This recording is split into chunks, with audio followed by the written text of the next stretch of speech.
नमस्कार साथियों, GL6 में आपका स्वागत, अभिनंदन। और अभी तक हम लोग देख चुके हैं मौर्य साम्राज्य। अब परवर्ती मौर्य काल कि मौर्य वंश के बाद मगध की राज सत्ताओं में क्या परिवर्तन आया, उसके बारे में आज अपन जानकारी देखेंगे। अपन ने देखा था कि जो मौर्य वंश के आंशिक शासक है, अंतिम शासक है बृहद्रथ, उसकी हत्या हो जाती है और नए राजवंश का उदय होता है। ठीक है, तो मगध में नए राजवंश के उदय में पहला वंश आता है शुंग वंश। कौन सा वंश आएगा? शुंग वंश। 184 से 75 ईस्वी, बहुत कम समय है इनका, लगभग 100-125 साल के आसपास। ठीक है, पुष्यमित्र शुंग जो है उनको पुराणों में एक राट कहा गया है। ठीक है, और इन्होंने अंतिम मौर्य नरेश बृहद्रथ की हत्या की और शुंग वंश को स्थापित किया। पहली बात, ये ब्राह्मण राजवंश था।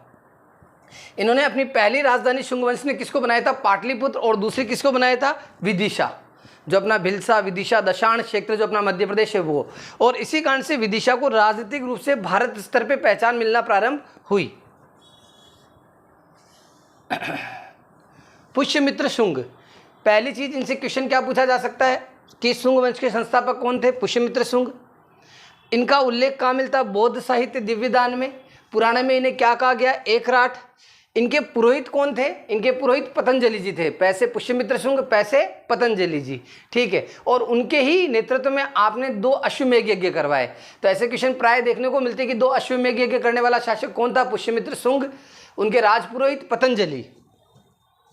पुष्यमित्र जो है वो भागवत धर्म के अनुयायी थे, सनातन मतावलंबी थे और सनातन धर्म के प्रचार प्रसार के लिए आपने खूब अच्छे से कार्य किया। इन्होंने ऐसी किंवदंती या ऐसे उल्लेख मिलते हैं कि इन्होंने सांची के जो बौद्ध स्तूप है उसमें अग्निवेदिकाओं का निर्माण कराया। प्रश्न आ जाए कि जो बौद्ध स्तूप है अपने सांची के, यहाँ अग्निवेदिकाओं का निर्माण किसने करवाया? तो शुंग काल में पुष्यमित्र शुंग के द्वारा। लेकिन इसका मतलब आप ये नहीं कह सकते कि ये बौद्ध धर्म के विरोधी थे, क्योंकि जो भरहूत स्तूप है सतना में, उसका निर्माण जो है किसका नाम मिलता है? पुष्यमित्र शुंग का। भरहूत स्तूप स्थिति मध्य प्रदेश सतना, इसके निर्माता पुष्यमित्र शुंग। और इसकी खोज किसने की थी? जॉर्ज कन्निंघम। ये जॉर्ज कन्निंघम वही है जो आगे कल के 1873 में भारतीय पुरातत्व संरक्षण विभाग की स्थापना करेंगे। पतंजलि के बारे में भी देख लेते हैं। पुष्यमित्र शुंग के राजपुरोहित, आयुर्वेद व योग संहिता के पुरोधा, रचना महाभाष्य। इनकी जो रचना है मुख्य रूप से महाभाष्य। वैसे तो उसमें क्या योग और इस प्रकार की चीजें लिखी है, पर उसमें यमन आक्रमण का विशेष रूप से उल्लेख मिलता है कि शुंग काल में यमन आक्रमण हुआ था। इस समय विदिशा शुंग वंश की राजधानी के रूप में उभरा। ठीक है, अब शुंग काल में एक यूनानी राजदूत आया था, हेलियोडोरस, भागभद्र के समय। ठीक है, हेलियोडोरस कौन थे? एक यूनानी राजदूत। भारत आया। शुंग काल में सनातन धर्म फिर अपने चरम पर आ गया और हेलियोडोरस ने प्रभावित होकर सनातन धर्म को ग्रहण कर लिया, क्योंकि वहाँ की जो सुबोधता है, आनंद है, उसके कारण से इसने भगवान नारायण को स्वीकार किया और भगवान नारायण की आराधना में लग गया। और उसी के संदर्भ में इसने क्या किया? एक बहुत बढ़िया मोनोमेंट बनाया। ठीक है, उस मोनोमेंट को क्या कहा जाता है? गरुड़ स्तंभ। ठीक है, गरुड़ स्तंभ, जिसे जो देशज भाषा है उसमें क्या कहा जाता है? खाम बाबा। वहाँ के लोकल लैंग्वेज में क्या कहा जाता है? खाम बाबा। कौन सी नदी के किनारे बनाया ये? बेतवा नदी के किनारे। और किस काल में बनाया? शुंग काल में। इसका उद्देश्य क्या था? सनातन धर्म का प्रचार। भगवान नारायण की सवारी क्या है? गरुड़। ठीक है, विष्णु के प्रतीक स्तंभ के रूप में इसकी स्थापना की गई बेतवा नदी के किनारे विदिशा में। स्थानीय भाषा में नाम खाम बाबा। अब इनके पुत्र थे अग्निमित्र शुंग, शुंग वंश का महान शासक व पुष्यमित्र शुंग के पुत्र। शासनकाल 149 ईसा पूर्व से 141 ईसा पूर्व, बहुत छोटा टेन्यूर है। अपने पिता के शासनकाल में ये विदिशा का उपराजा या राज्यपाल था, गवर्नर था। कहाँ के गवर्नर थे? विदिशा के। इन्होंने भी सनातन संस्कृति का प्रसार जारी रखा। कालिदास की जो रचना है मालविका अग्निमित्रम, उस मालविका अग्निमित्रम में उज्जैन अवंती की राजकुमारी मालविका और शुंग नरेश अग्निमित्र की प्रेम गाथा का उल्लेख रोचक तरीके से किया गया है। अवंती सुता राजकुमारी का नाम।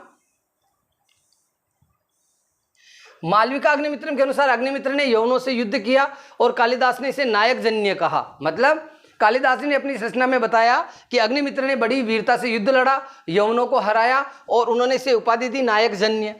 वसुमित्र अग्निमित्र का बेटा, जिसने चीन, तिब्बत तथा शुंग वंश का शासन, मतलब वसुमित्र जो है अग्निमित्र के पुत्र थे और शुंग वंश को ये कहाँ तक लेके गए?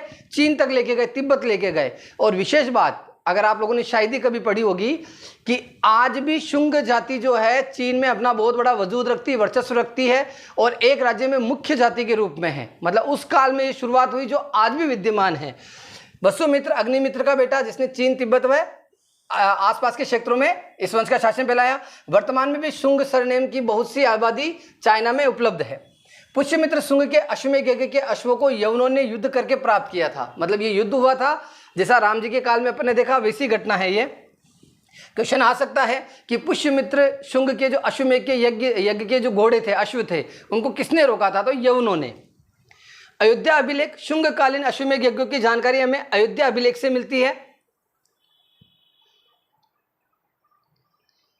गार्गी संहिता, इसमें शुंग काल में यवन आक्रमण व अश्वमेध यज्ञ की जानकारी मिलती है। ये मेंस 2019 में आया हुआ है गार्गी संहिता, कि गार्गी संहिता क्या है, प्री में भी आ सकता है। तो ये शुंग कालीन रचना है, इसमें पुष्यमित्र यज्ञ के अश्वमेध यज्ञ की जानकारी में मिलती है और यवन आक्रमण की भी जानकारी प्राप्त होती है। वसुमित्र शुंग वंश का चौथा राजा, जिसकी हत्या मुंजदेव नामक व्यक्ति ने की थी। देवभूति, यहाँ पे ये शुंग वंश खत्म हो जाता है। शुंग वंश के अंतिम शासक कौन थे? देवभूति। ये शुंग वंश की विशेष जानकारी जो थी अपन ने प्राप्त की। कण्व वंश जो है इसको आपको ध्यान में रखना है, ये मेंस 2019-20 में आया हुआ क्वेश्चन है, ठीक है।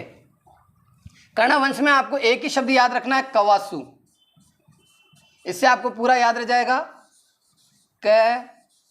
कवासु। कैसे? कण्व वंश, वा से इसके संस्थापक वासुदेव कण्व और अंतिम शासक सुशर्मा कण्व। ये तीन चीजें जो है इसमें इंपॉर्टेंट है। कण्व वंश 75 BC से 30 BC तक मगध पर आसीन रहा। अंतिम शुंग नरेश देवभूति की हत्या करके जो वासुदेव कण्व है उन्होंने इस वंश की स्थापना की, ठीक है। और इस वंश के अंतिम शासक कौन थे? सुशर्मन या सुशर्मा।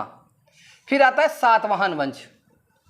उत्तर भारतीय सत्ता में शासक के रूप में दक्षिणी भारतीय लोगों का प्रवेश सातवाहनों से माना जाता है और ये प्रथम प्रयास सातवाहनों ने किया था, जो दक्षिणी भारत से उत्तर भारत में आए और मगध में शासन भी स्थापित किया।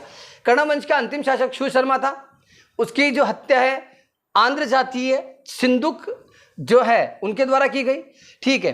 सिमुक ने मगध में सात वंश को स्थापित किया। अब यहाँ पे क्वेश्चन आ जाता है, सातवाहन वंश के संस्थापक कौन थे? तो ये हत्या वाला जो प्रयास है वो अलग है, ये चीज अलग है। स से सातवाहन वंश, स से सिमुक और स से शीशे के सिक्के चलाए। तो मगध में सातवाहन वंश की स्थापना किसने करी? सिमुक ने करी, ठीक है। और शीशे के सिक्के भी किसने चलाए? सातवाहनों ने चलाए। वायु पुराण में इस बात की जानकारी मिलती है। सिमुक के शासन एवं साम्राज्य स्थापना का उल्लेख नानाघाट अभिलेख में मिलता है। मतलब सिमुक द्वारा मगध में सातवाहन वंश को स्टेब्लिश किया गया, इसका एविडेंस क्या है? नानाघाट अभिलेख। सिमुक का शासन 60 ईसा पूर्व से 37 ईसा पूर्व था। अगले 18 वर्ष तक कृष्ण नाम के शासक ने भी शासन किया इसी वंश के। अब इस वंश के सबसे प्रतापी शासक आते हैं शातकर्णी प्रथम। इस वंश के पहले प्रतापी शासक, इन्होंने मालवा या अनूप प्रदेश, वर्तमान अनूप घाटी जो है कहाँ है? नर्मदा प्रदेश को अनूप प्रदेश कहा जाता है, जो आपका निमाड़ वाला प्रदेश है वो। तो ये क्वेश्चन भी आ सकता है कि निमाड़ का नाम अनूप प्रदेश किस काल में था? तो मेनली मगध सत्ता के उत्थान के समय, मतलब शुंग काल से लेके आपका जो ये पूरा कण्व काल, ये जो चल रहा ब्राह्मण राजवंश का होता है, इस समय ये अनूप प्रदेश के रूप में प्रचलित था। महाजनपद काल से लेके सांची स्तूप, तोरण अभिलेख, इस लेख में शातकर्णी प्रथम के शासन का प्रमाण मिलता है। मतलब सांची स्तूप जो है उसमें किसका उल्लेख भी मिलता है? सातवाहन शासक शातकर्णी प्रथम। इसने बंगाल से लेकर कोंकण तक अपना राज्य बनाया। मतलब बंगाल से लेकर गोवा तक वाला एरिया जो है, पूरा जो मध्य भारत जिसको अपन पूरा बोल सकते हैं, एक तरह से पूरा एक ऐसा बनाया जाए उत्तर से पश्चिम। शातकर्णी प्रथम ने 2 अश्वमेध व 2 राजसूय यज्ञ भी करवाए। शातकर्णी की उपाधि दक्षिणापति व अप्रतिहत चक्र, ये 2 उपाधियां इन्होंने ग्रहण की थी। गोदावरी नदी घाटी क्षेत्र में पहली बार विशाल साम्राज्य की स्थापना हुई। अब ये क्वेश्चन एग्जाम में इस तरह से आएगा, गोदावरी नदी घाटी क्षेत्र में स्थापित होने वाला सबसे पहला शक्तिशाली राजवंश किसे माना जाता है? सातवाहन। सातवाहनों ने अपनी राजधानी प्रतिष्ठान को बनाया। अब मगध के स्थान पर इन्होंने अपनी राजधानी किसको बनाया? पैठन या प्रतिष्ठान, महाराष्ट्र को। इसके बाद कोई विशेष शासक आए नहीं। अन्य तथ्य, ऐत्रेय ब्राह्मण ने सातवाहनों को अनार्य कहा गया। मतलब जो सातवाहन है उनको आर्य नहीं कहा गया है। किस ब्राह्मण ग्रंथ में? ऐत्रेय ब्राह्मण, जो किससे संबंधित ब्राह्मण है? ऋग्वेद से संबंधित ब्राह्मण है। कवि भाल, सातवाहन नरेश शातकर्णी प्रथम को आश्रित कवि, जिन्होंने कौन सी कथा लिखी है? गाथा सप्तशती। कवि भाल नहीं, ये कवि हाल है। कवि हाल। हाल चाल अपन पूछते हैं ना, हाल, वो वाला हाल। और इनकी रचना कौन सी है, गाथा सप्तशती। हाल का मतलब भी क्या होता है, अपनी बात बताना, हालचाल बताना, और गाथा का मतलब भी क्या होता है, अपने हालचाल बताना। तो उससे याद रखने की कोशिश करनी है। सातवानीय नरेश सातकर्णी प्रथम के आश्रित कवि कवि हाल की रचना गाथा सप्तशती। एमपीपीएससी टेस्ट सीरीज बेटा लगानी है, जिन्होंने नहीं लगाई है शुरू कर दो अभी से। रामबाण बेच में उपलब्ध है अलग से। व्रत कथा के लेखक गुणाढ्य भी इसी के दरबारी थे। जो व्रत कथा है उसके लेखक कौन थे, गुणाढ्य। ये किसके दरबारी थे, ये भी सातकर्णी प्रथम जो है उसी के दरबारी थे। और रचना को ध्यान रखना है, व्रत कथा के लेखक अभी तक एसएससी और अदर बहुत सारे एग्जाम में आ चुका है, पीएससी में भी पूछा जा सकता है। व्रत कथा के लेखक गुणाढ्य। सातवानों का अंतिम शासक किसे माना जाता है, यज्ञश्री को। सातवानों का अंतिम नरेश यज्ञश्री। संस्थापक सिमुख। प्रतिष्ठान महाराष्ट्र के औरंगाबाद जिले में आता है इनकी राजधानी। सातवाहनों के पतन के उपरांत मगध की सत्ता अस्थिर रही। विश्व में प्रथम साम्राज्य के रूप में नैनिका को भी जाना जाता है। इसी काल से संबंधित विश्व में पहली किसी महारानी का खिताब जो है वो किसको दिया गया है, नैनिका को। इसके आगे का जो लेक्चर है हम अगले वीडियो में कवर करेंगे। बहुत बहुत धन्यवाद। इसके बाद हम देखेंगे कि मगध सत्ता पे जो मौर्य साम्राज्य, उसके बाद जो कुछ छोटे छोटे राजवंश आए, कुछ छोटे शासन काल के साथ वो आगे निकल गए। सातवाहनों ने अपनी शक्ति प्रदर्शन जरूर की, लेकिन लंबे समय वो भी कायम नहीं रहे। इसके बाद क्या होता है, dark age of ancient Indian history जो है, जो अंधकाल युग है, उसका इतिहास देखने के बाद अपन गुप्त काल की ओर आगे बढ़ेंगे। बहुत बहुत धन्यवाद साथियों।